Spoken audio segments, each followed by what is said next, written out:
Namaste. Namaste. Xin chào các quý vị khán giả.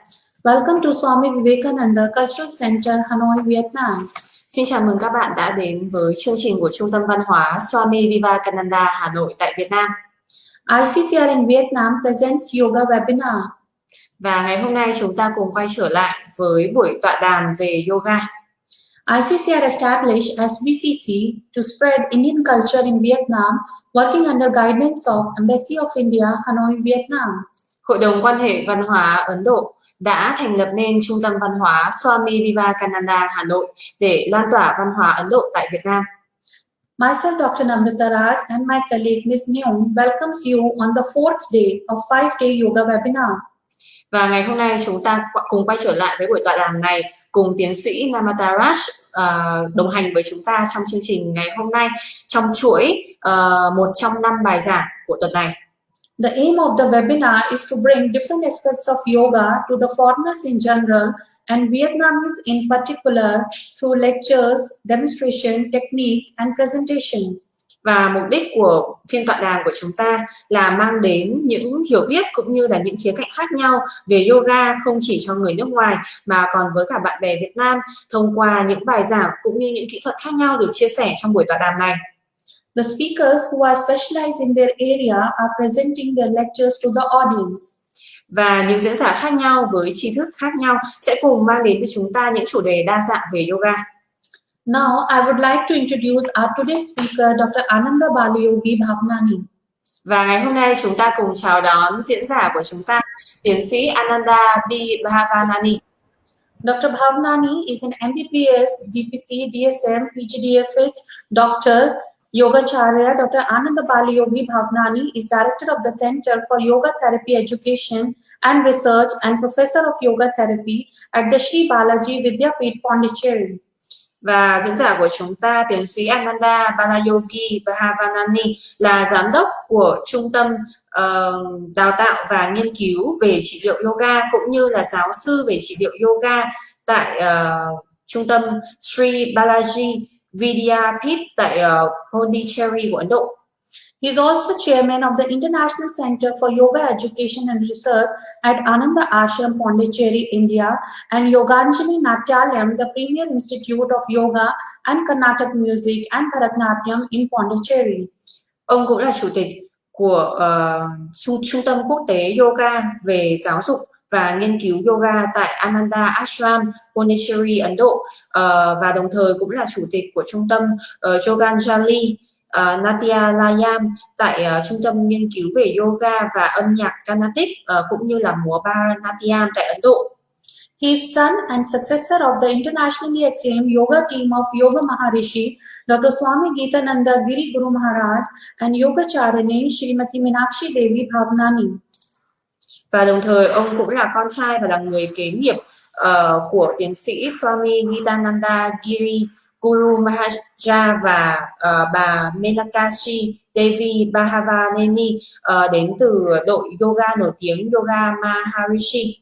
A recipient of the prestigious DSc from SVasa Yoga University in January 2019, he is a gold medalist in medical studies and postgraduate diplomas in both family health as well as yoga and advanced diploma in yoga under his illustrious parents in 1991-93, a fellow of the yoga and advanced diploma.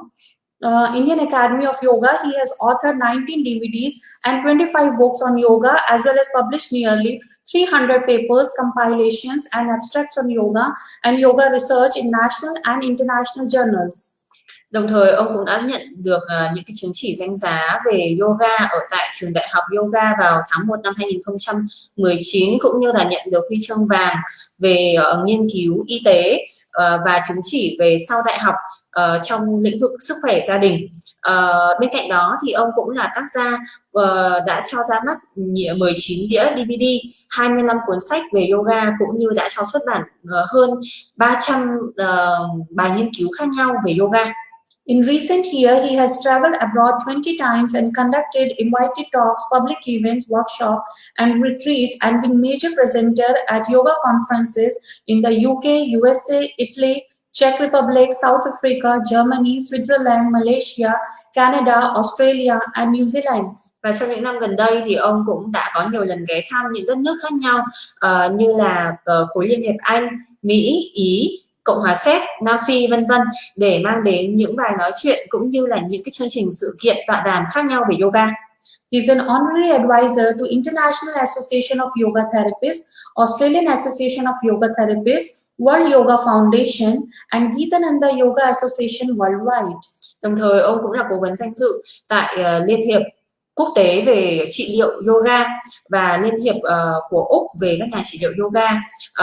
Đồng thời cũng là thành viên của tổ chức yoga thế giới và tổ chức Geetananda yoga trên toàn thế giới. He is currently member of numerous expert committees of the Ministry of Ayush, including its National Board for Promotion of Yoga and Naturopathy, Scientific Advisory Committee and Standing Finance Committee of CCRYN, Technical Committee of the Yoga Certification Board, Expert Committees for Celebration of International Yoga Day, and National Yoga and Diabetes Program. Is consultant resource person for the WHO and its collaborative center in traditional medicine yoga at MDNY New Delhi. He is also EC member and director publication of the Indian Yoga Association. Hiện tại ông đang là thành viên của rất nhiều những hội đồng chuyên gia khác nhau thuộc Bộ Ayush của chính phủ Ấn Độ. Hiện ông đang là thành viên của những hội đồng như là Hội đồng Quốc gia về thúc đẩy bộ môn yoga và thiên nhiên liệu pháp, là cố vấn khoa học của Hội đồng Cố vấn Khoa học và đồng thời cũng nằm ở trong Hội đồng Tài chính Thường trực cũng như là những tổ chức khác, và đồng thời ông cũng là chuyên viên nghiên cứu cho các sự kiện như là Ngày Quốc tế Yoga hay là các chương trình quốc gia về yoga và bệnh đái tháo đường. It's my proud privilege to welcome sir, and over to you sir. The lecture will be in English now. Và bây giờ chúng tôi xin phép được nhường lại diễn đàn này cho tiến sĩ Ananda B. Bhavanani. Và các quý vị khán giả, chúng ta lưu ý chương trình ngày hôm nay do tính chất học thuật nên sẽ chỉ được thuyết trình bằng tiếng Anh thôi. Xin cảm ơn các quý vị. Namaste, Swagatam, Vanakkam, and a very wonderful morning from this part of the world to all of you. It is such a great opportunity to be given a chance to talk to all of you in this Yoga for Wellness and Harmony in Modern Life international webinar by the Swami Vivekananda Center of the ICCR in Vietnam. Before I begin, I would like to offer my gratitude to all the people who have made this possible, and especially all the members of the ICCR team there in Vietnam, the ICCR itself, the governments involved for this opportunity. So I will start with a short prayer before I go on to my presentation. Om Tat Param Paryaya Vidmahe Jnanalingeshwaraya Dhimahi Tanno Guruhu Prachodayate. Om Yoga Maharshi Dr. Swami Vivekananda Guru Maharaj Ki Jai. So today my talk is a talk on yogic approach to stress and relaxation. You know, we often are scared of stress. And what I want to highlight here is stress is neither good or bad. It is an opportunity for us to go through the process of transformative change.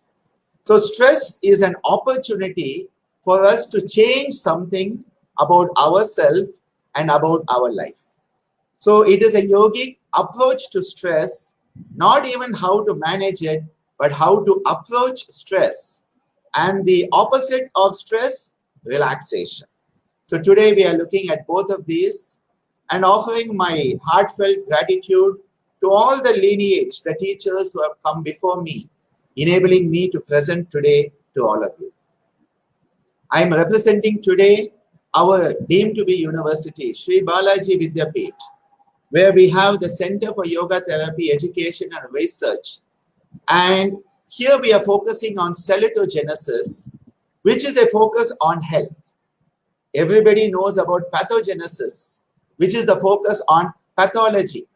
Here we are focusing on Selectogenesis, salutary, which refers to the health, and genesis, all the factors enabling us to be healthy as possible, sustain the health, regain the health, maintain the health, and promote health. That is the role that we are playing through this. Illness and wellness, they can be understood as not the opposites, but a continuum. So on one end of the spectrum, we have the premature death. So you can see here the premature death, and on the other end, the high level of wellness. And normally the treatment paradigm, which is pathogenic, it is only looking at disability and the signs and symptoms that are there. However, the wellness paradigm, which is salutogenic, goes through the whole continuum, and it moves from disability, signs and symptoms of disease into awareness, education, and growth. This is where Selectogenesis comes in. And the key for all of this is empathy. Empathy means you are stable and you are helping the other person who is suffering. Apathy is very common, where we don't care about the other person. Sympathy is where you have jumped into the quicksand with the other person, but now you cannot help them. And instead of one person in trouble, now there are two people in trouble. We don't want that. So we want to be stable. That is where empathy comes in. But if you look at the modern world, if somebody is suffering, everybody is busy clicking selfies. Nobody is making the effort to help the other person. We need to have the heart that wishes to help others, the mind that knows how to help them, and the hands to go and help them, manifesting the divine tools of helping fellow human beings. When we have empathy, we have a connection to ourselves. It is called Antaratma. We have a cheerful, strong, and compassionate capability where we will remember that when we are at peace with ourselves, when we are at ease, we can serve others better. By serving others, we serve ourselves too. The more we give, the more we receive. And thus, we actually become tools of the divine. We self-actualize ourselves. This is where when we talk about yoga, yoga is enhancing a feeling of wellness, a positive attitude, enhancing the energy levels, better memory, better concentration, enhancing social skills, self-acceptance, flexibility, strength. And it is at the same time reducing anxiety and stress, depression and traumas, and all the manifestations of disease, such as the high blood pressure, the high blood sugar, the pain in the joints through arthritis, the tensions in the muscles in fibromyalgia and other conditions. What are the advantages of yoga? Well, whenever as a medical doctor I prescribe a medicine, it is going to have side effects. And most patients stop taking the medicine because of side effects. But in yoga, when you do yoga, you have side benefits. These are the side benefits of doing yoga. And it can be preventive, promotive, rehabilitative, and sometimes curative. And what we are finding, somebody takes up yoga because they have diabetes, they also improve their sleep pattern. Somebody takes up yoga because they have hypertension, their energy goes up and fatigue goes down. So these are the fringe benefits that come with the practice of yoga, because all of it is the relief of stress. Stress is the primary cause. And if you want to deal with stress, you have to change your lifestyle. All the modern diseases, the non-communicable diseases, diabetes, hypertension, insomnia, cancer, asthma, you name it, it is a non-communicable disease that is stress in origin and manifestation. They are lifestyle disorders. We need to modify them by modifying lifestyle. And so yoga says, have healthy physical activities and exercise called achar. Have healthy thoughts, which are healthy diet, ahar, healthy recreation and relaxation, vihar, and healthy interpersonal relationships, vyavahar. These are the lifestyle modifications of yoga. Yoga, as given by Maharishi Patanjali, is Ashtanga, having 8 limbs. Yama, Niyama, Asana, Pranayama, Pratyahara, Dharana, Dhyana, Samadayaha, Ashtavangani, says Maharishi Patanjali. How does this tie in with the WHO, World Health Organization's definition of health?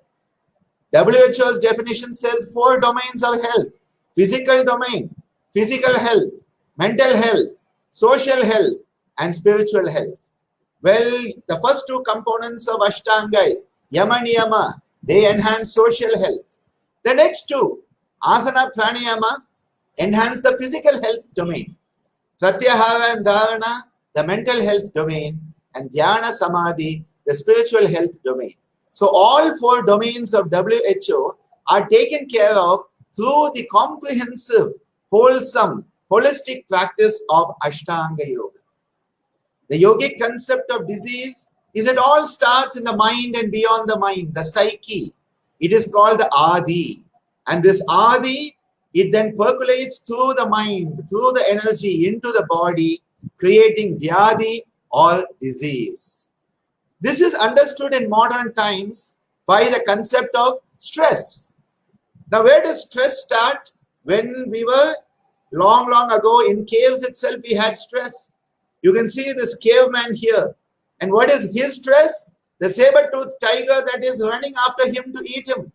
So either he has 2 options: fight the tiger or run away, flight. Fight or flight, which is the stress response, is based on survival. And psychology says there's another response called freeze, where you just stop there, you freeze, and well, saber-toothed tiger has a nice breakfast and you don't have stress because you are not there anymore. Fight, flight are physiological. Freeze is psychological. These are the responses to stress. And where does stress come? It starts from perceived stimulus. We perceive a stressful stimulus, comes into the cortical part of the brain, and then it comes down the hippocampus, the amygdala. This is the limbic system. And the limbic system gets involved. This is all the emotional turmoil. Oh my God, there's a stressor. Something's going to happen to me. What's going to happen to me? Will I die? Will I be saved? Will I be in hospital? And all this stress comes into the limbic system.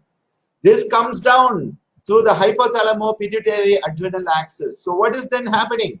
Your hypothalamus, which is part of the nervous system, the pituitary, which is part of your endocrine system, it comes down into the adrenals. And so you have the 2 parts of the adrenals. One is the quick response. The quick response because of adrenaline. You have all heard adrenaline rush. When you are stressed, the adrenaline amount goes up. This is immediate stress. But if you keep on having stress, your cortisol level will also go up. That is chronic stress. So adrenaline is the immediate. It is called the sympathoadrenal medullary, SAM. It is the fast one. And then you have HPA, which is the slow. And both of them are trying to help you deal with the stress. Why you need to deal with the stress? To survive. So the survival instinct called Abhinivesha in yoga is driving this stress response. And you have the 3 parts, 3 phases. Alarm. Oh, something's going to happen to me. What will happen? That is the alarm phase. Then you get used to it. I know there will be the stress. My boss will be like this. My wife will be like this. My husband will be like this. COVID will be like this. My job will be like this. My kids will be like this. You get used to it. Now that stress is constant, your body is constantly trying to deal with it, but keep you normal. The stress has not gone away, but the body is trying to help you be normal. It is called allostasis, altered homeostasis. Homeostasis is maintenance of normal equilibrium. Allostasis is altered homeostasis. Maintaining resistance, you are maintaining you look good. Everybody says, you have so much stress, but you look good. Yes, allostatic resistance is going on. And then at one point, you have burnt up all your resources. At that point, you go into exhaustion. And in that stage of exhaustion, all the stress disorders, they manifest. Till then, you were managing it. You had the stress. People say, I've always had the stress. Yes, you were managing it for 1 year, 2 years, 3 years. Your resources got used up. All your resources were used up by allostasis. Your resources are depleted, and now you are manifesting these psychosomatic stress disorders, be it diabetes, hypertension, whatever.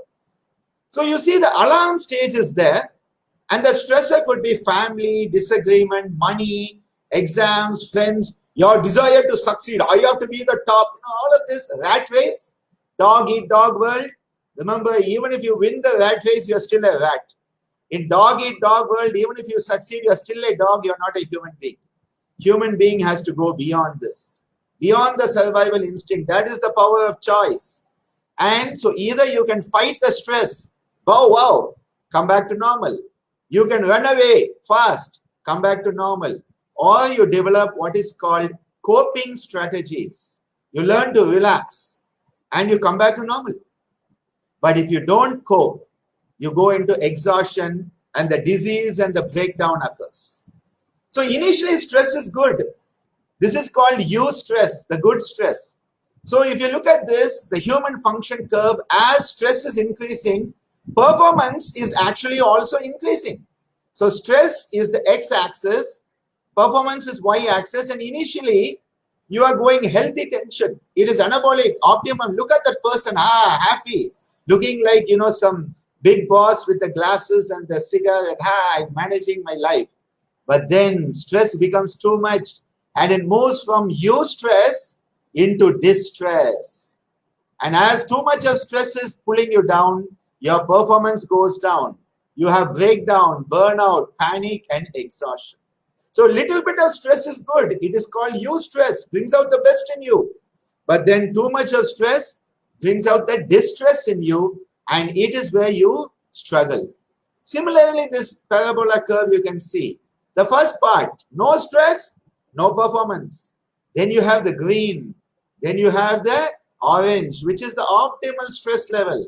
But then after that, you keep on stressing. You go into the orange and you go into the red and you have burnout. This is why the stressor that is coming in is an opportunity for us to make a choice. And this is the core message of today's talk. We have the power to choose how we are going to respond to the same stress. The stress is the same. How am I going to respond? How do I choose to respond is our power of choice.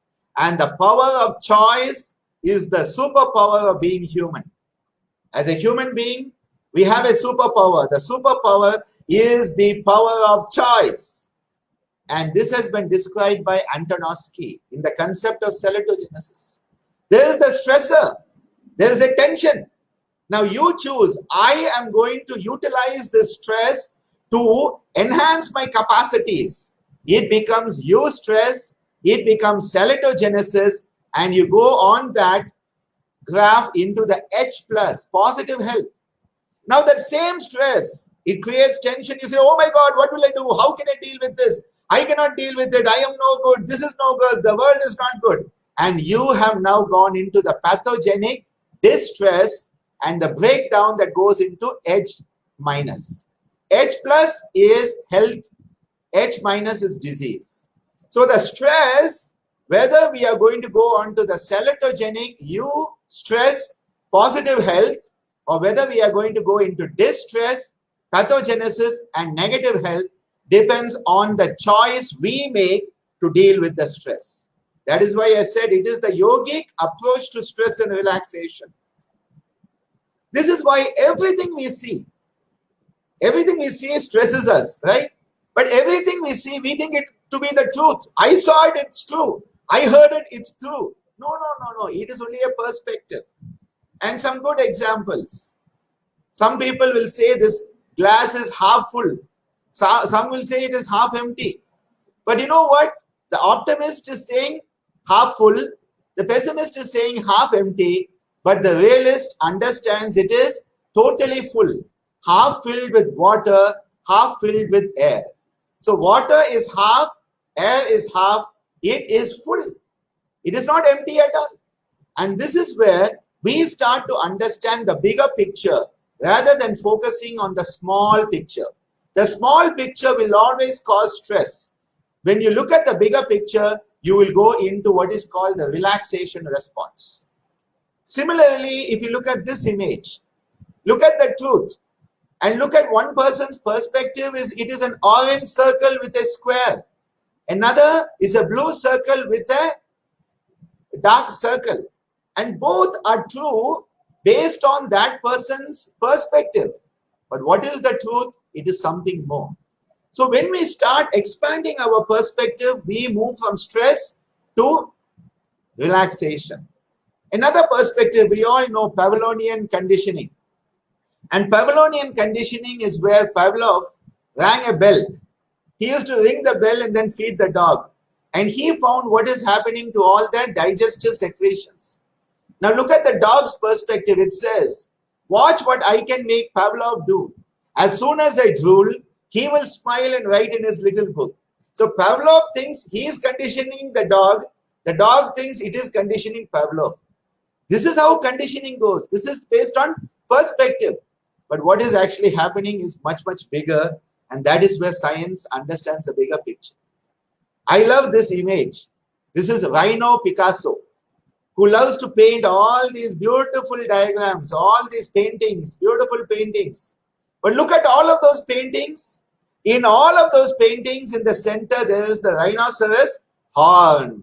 The horn of the rhino is there in all the paintings because the rhino is perceiving the whole world with its horn in it. Now, I like to ask you the question, what is your horn? What is the horn you are having when you perceive the world? When you are perceiving the world, there's a horn in it. That horn is called your ego. Our ego becomes the horn, the rhinoceros horn, that is there in each and everything we perceive.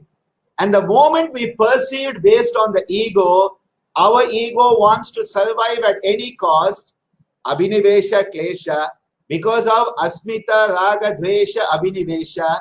And because of that, what is happening? The whole stress is coming. This is why we need to understand, we need to take our ego out of the picture. When we take our ego out of the picture, we move from stress to relaxation. And this is why if you look at the sympathetic stress part, it is the stress response and it is retarding rehabilitation and healing. But when you can move into the relaxation response, which is parasympathetic, it helps you to heal yourself. So it doesn't matter what disease you have, it doesn't matter what disorder you have, it doesn't matter what problem you have. When you can switch from the stress response to the relaxation response, you are facilitating healing in your own body, in your own mind, in your own life. And how do you move from stress response to relaxation response? Take your ego out of it. The ego is the heavy weight that is causing the stress. And how does the stress come into the body? The nervous system, the endocrine system, and the immune system. So stress comes in, you see that red, wow, scary. And it comes in the nervous system, endocrine and immune system, they start going round, round, round, round, round, round, round, and a whirlpool occurs and you are caught in it and you don't know what to do. And so disease is happening. But then what does yoga say? Come in, bring in the green. Rather than the right, you have the green coming in. And the yogic relaxation is using the same pathway. Remember, stress is using nervous system, endocrine, immune. Yoga is also using nervous system, endocrine system, immune, but it is going in the opposite direction. It is enhancing healing. It is helping rehabilitation. It is helping you to become a better version. Remember, stress makes you something you are not. Relaxation enables you to become the best version of yourself. And this is where we need to understand the core principle here. We have major life events, environmental stressors, trauma, abuse. All of this is coming in and we are perceiving it as stress based on our individual differences due to genes, other things, behavioral responses. We have the physiological response and allostasis causes adaptation. Remember, resistance. But if the allostatic load becomes too much, you end up with disease. Now, if you look at all of this, what is the most important part? This perceived stress. Remember perceived stress? This is the most important part. And that is where you're bringing in the change through yoga perspective. The power of choice. That power of choice is changing how you perceive stress. And this is why we have a scale which we use in yoga research. Perceived Stress Scale, PSS. And so many studies have shown the benefit of yoga in PSS. So many studies. Why? Because yoga doesn't matter whether you are doing asana, pranayama, following yama niyama or dhyana, or whatever you are doing. Yoga is changing your perception of stress. Yoga is changing the way you perceive stress. Immediately, the rest of the physiology, it is going to come into a healthier state. And this is why I would like to remind you right at this moment. A diamond, we all like diamonds, okay? Especially the women like diamonds, okay? So, especially you men, remember this. If you want women to like you, be the diamond that they like, okay? We have to be diamonds. We have to be shining the light of the divine in our lives. A diamond is just a little piece of charcoal that handles stress exceptionally well. So the charcoal had stress, it handles the stress, it becomes a diamond. It doesn't handle the stress, it remains charcoal. So the choice is, by choosing your attitude and your perspective towards stress, you are moving from being charcoal that just burns to a diamond that shines. And that is where the choice lies.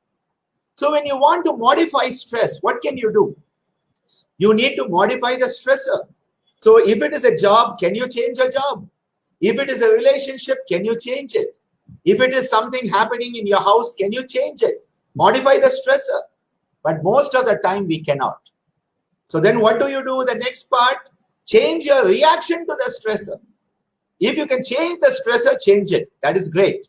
If you cannot, change your reaction. If you cannot change your reaction or along with it, change your perception about it. And these are the three things. One, modify the stressor. Two, change your reaction. Three, change your perception.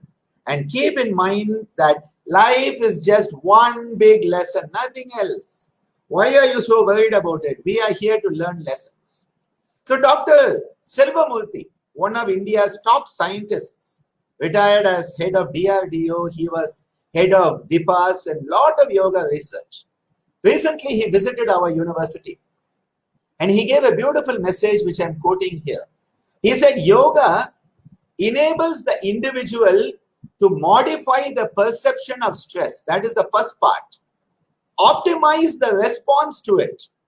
And third, efficiently release the pent-up stress. So, yoga has a 3-in-1 action. Buy one, get two free. Everybody wants free, so you buy one, get two free. Well, with yoga, you are having a 3-in-1 action. You modify the perception of the stressor, optimize the response, and efficiently release the pent-up stress. For this, I'm going to introduce a very interesting practice which you can all do with me. And it is called Nada Bhavana Shuddhi Kriya. Bhavana is the attitude. Shuddhi Kriya is to cleanse. And Nada is the sound we are using, the vibration. So what we'll be doing is, we will be bringing the stress out of the abdominal area. This is the storehouse of performance stress.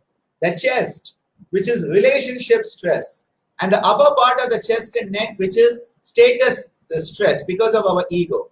So performance stress is the upper abdomen, relationship stress, and this is due to our position, our status. We are going to release all of this by using sound.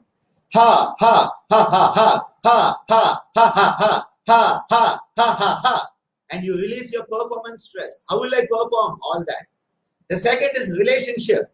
Ho, ho, ho, ho, ho, ho, ho, ho, ho, ho, ho, ho, ho, ho, ho. And you release that stress. The third, he, he. And you release all that status stress. I am the director, I am the professor, I am the big boss. All of that you throw it out. So, ha, ha, ha, ha, ha is for performance, anxiety and stress. Ho, ho, ho, ho, ho. Relationship anxiety. Will they like me? Won't they like me? All that. And here, I am such a big cheese. Throw it out. He. Because of this ego, we get offended by people. We think, oh, they don't respect me enough. Throw it out. He. So like this, we bring the stress up and we are releasing it. Then all the stress is based on this back of the head. This is the part where you have the brain stem. It is the abhinivesha klesha, the stressor that is coming out of survival instinct. And it is all based on me. The ego wants to survive. Me.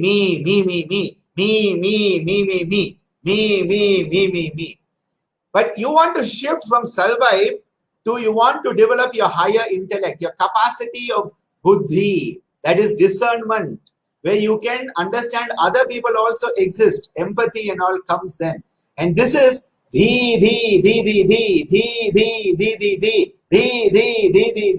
So you're moving from me. You should look very mean, okay? Me to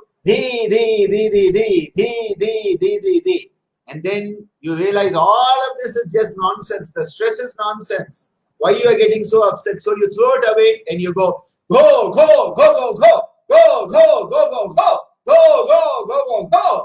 And you just throw all the stress away.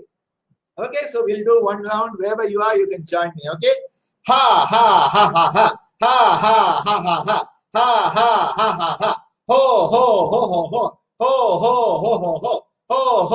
Ho. He.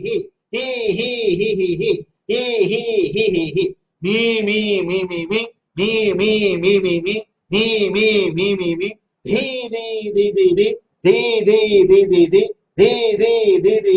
Go.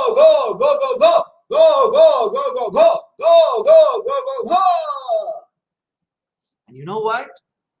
After you do this, you will be smiling. You look at Namrata, you are smiling. Everybody is smiling. Everybody is happy because you have let go of the stress, and in that moment of relaxation, you have become again the best version of yourself. When we are stressed, we are looking like this. You don't look like ourselves. When you're relaxed, you become yourself. And this is what happens. Beautiful practice. Nada Bhavana Shuddhi Kriya. So when we want to manage stress, change how you see the situation. Set goals that are realistic. Exercise. Give time for family and friends. Have good sleep. 7 to 8 hours of sleep. Because if you don't sleep, you will be a mess. And if you're a mess, you cannot do anything, then you will get stressed about it. So have good sleep. Use the relaxation practices. Yoga has so many practices. Prioritize what is important in your life. Reframe your thoughts. Maintain a healthy diet. Avoid the extremes. The extremes will always be stressful. Yuktaha rabiha yukta cheshtasya karmasu. In that yukta, in that mitahara, that is where the yoga is. And that is where the dukkha, the suffering is destroyed, says Lord Krishna in the Bhagavad Gita. Healing needs lifestyle, relaxation, attitude and breathing. Breathing is a very, very beautiful tool that yoga has called Pranayama. Changing the way you breathe. Normally, the brainstem is taking care of how you breathe. But now you are changing it. You say, I am going to breathe this way. I am going to breathe for 5 counts and breathe out for 10 counts. You have made a choice. You are exercising the power of choice, the superpower of being human when you do pranayama. You are saying, I am going to choose to breathe in right nostril, breathe out left nostril. It is called Surya Vedana. Or you say, I am going to breathe in left and breathe out left. Chandra, Anuloma, Viloma, or Chandra Nadi Pranayama. You are making a choice. Remember, I said the superpower of being human is the power of choice. You are exercising the power of choice, making it stronger through the practice of yoga, especially pranayama.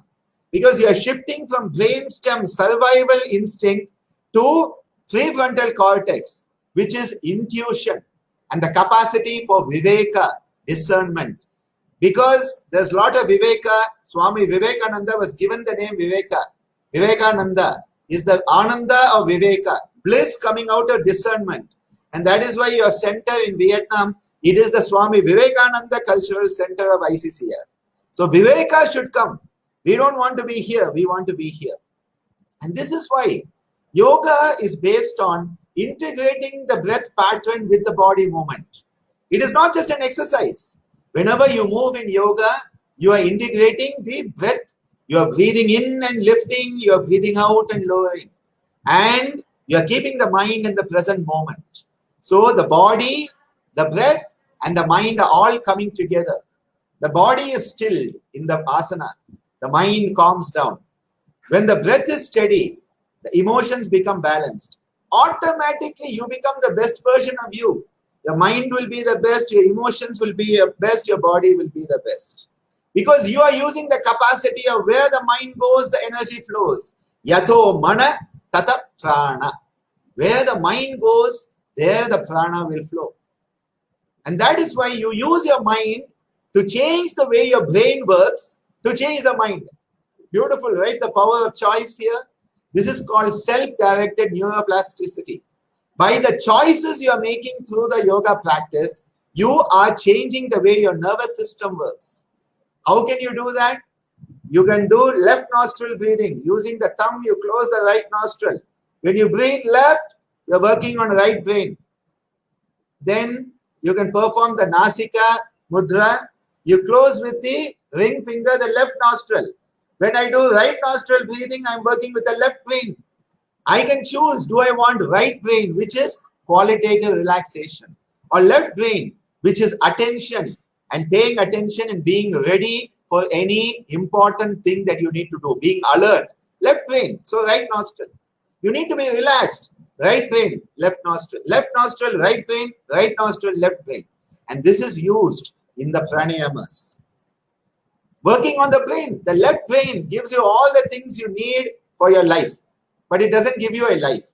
It gives you a house, it gives you a car, it gives you a family, but you don't have a life.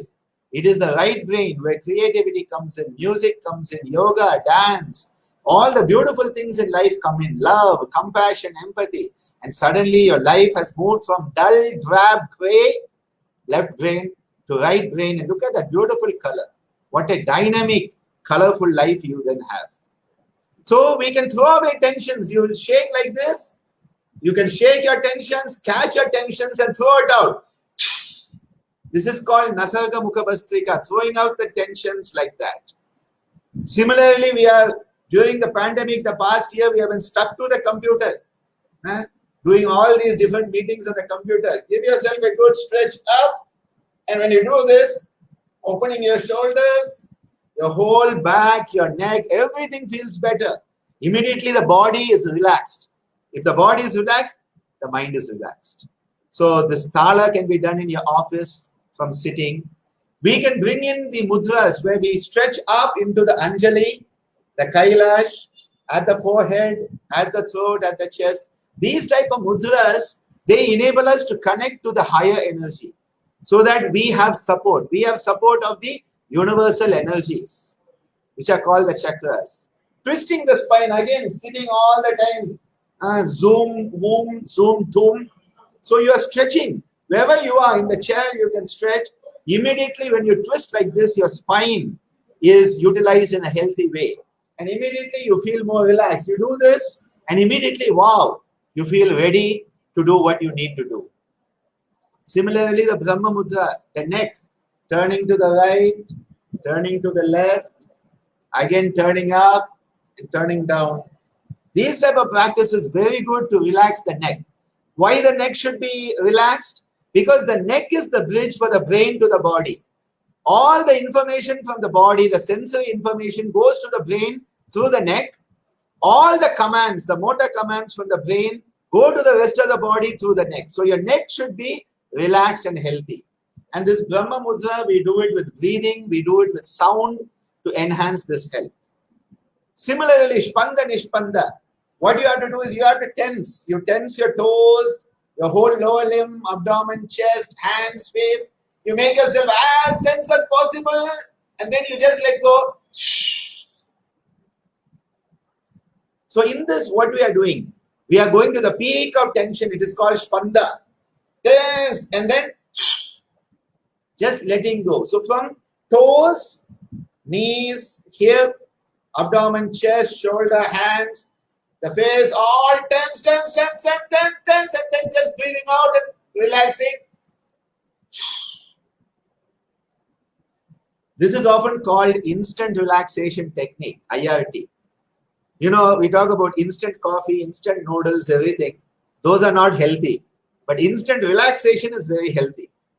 And this can be done in your office. It can be done at home whenever you feel tense. Just tensing up the whole body from toes to the face and then holding the tension and just letting go. And suddenly you have evoked the relaxation response. Now, what is the most important part of relaxation? Gratitude. Because if you have gratitude, you are not stressed about anything because you say, Sab, everything that happens to me is the grace of the divine. Everything that comes to me is the grace of the Guru. The blessings of the divine and the blessings of my Guru enable my life to be lived well. Immediately, I am not having this big ego that I. But if you say, I am the cause of everything and nobody is, I am self-made, you will be self-died also. Self-made is self-dead. Because your ego is there. With gratitude, you understand you have been given something by the divine. Bhagavan ka kripa hai, we say in Hindi. Similarly, Guru Kripa, the grace of the Guru, the grace of the divine. And suddenly in gratitude, when that gratitude comes, you go into relaxation mode, not stress mode. So this I wanted to share with you today as my presentation on behalf of our university, Sri Balaji Vidyapeeth, where for the past 10 years, we have the Center for Yoga Therapy Education and Research. You're welcome to be in touch with us. And we will now go in to tackle any questions or comments that have come up.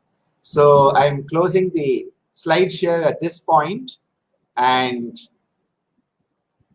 coming back to Namrata for any discussions that are there. Yes, please. Yes, sir. Thank you for the wonderful presentation. And it was very lively talk. And people got the energy immediately. Sir, one of the viewer wants to ask how to control the wandering mind, which goes here and there always. We Yes. try to do meditation, we try to do yoga, but it is always wavering in nature. So true. You know, the wandering mind is not just happening now. It has happened from thousands of years.